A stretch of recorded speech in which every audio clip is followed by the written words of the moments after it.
Oh, hello mga wais na misis na kagaya ko. Usapang pangkalamayan muna tayo. Ito ang napaka-economical na detergent powder. Alam naman natin ng mga nanay na magastos tayo nito. Lalo na kapag washing machine ang ating gamit. Kaya ito yung namungkahi ko sa inyo na binibigay nito. Mabisa pa, mabango pa. Pwede siya panegosyo at ang sariling gamit. At syempre, the moment of truth yung natira sa pangkana.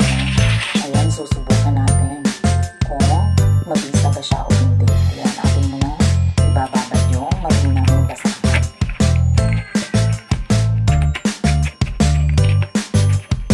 A few moments later. Ayan na, nakikita mo naman sa kulay pa lang ng tubig, nagbago na dahil nahulas na yung dumi doon sa basahan at napunta na sa tubig. Ayan, kusip-kusipin na nga natin. O, nagpula din siya kaya din ang ating mga nabibiling sabon.